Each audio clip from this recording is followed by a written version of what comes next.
भैया एक नई नई दुल्हन आई लले और पंकजा मतीन अंत दुल्हा रह एकदम बकलोला ओकरा समझा ना आवा कि चोली का रस्सी कहाँ है कि चोली का बटन। अब वो नया नया गया सुहाग रात कर, अब वो नया खिलाड़ी यो नया खिलाड़ी तो लगावत रह दर्जी सोचला थी बटनिया भाई तो कहत का है दुल्हनिया अपने भौजी से का कहलस पियावा में ललवट चटना रे, पियावा में ललवट चटना रे, खोल चले ढकना चोले ढकना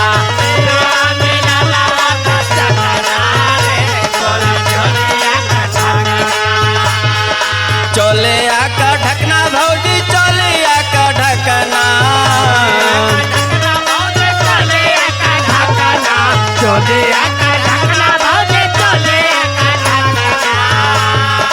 चोले का ढकना भौजी चोले का ढकन वो एक समझे वो चखना रे, वो एक समझे वो चखना रे, खोल चले का ढकना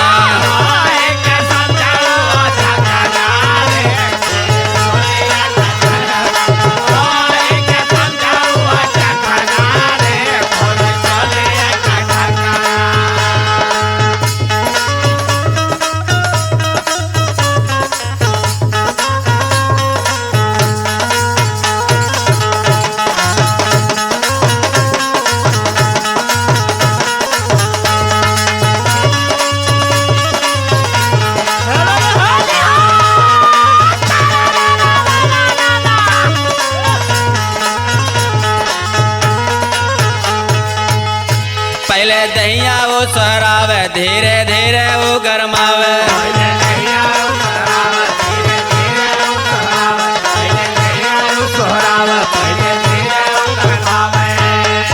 पहले दहिया के सोरावे धीरे धीरे वो गरमाव, तेलावा लगावल के पखना रे, तेलावा लगावल के पखना रे, खोल चले के ढकना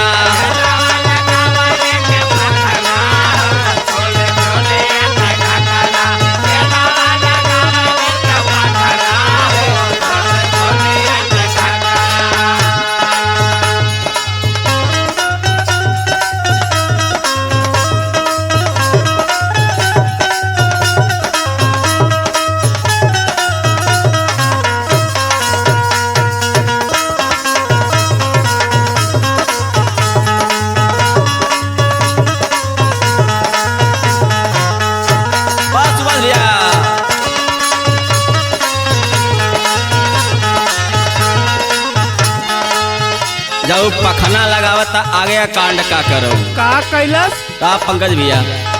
तोरो अर्थियां खत्मा हो गइल बा। मारे 70 वाला पौवा बन के आवे रोज निरहुआ,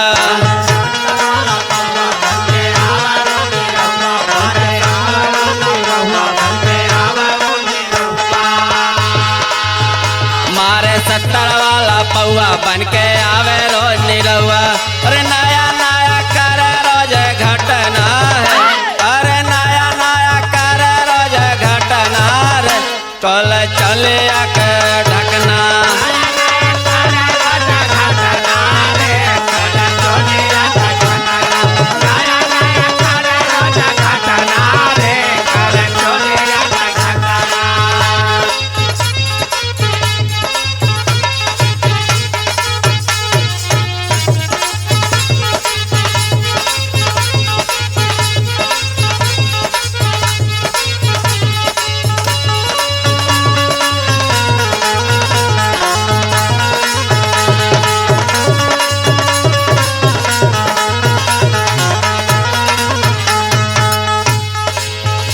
पंकज सुभाष आया जितेंद्र अपने बनल सिकंदर,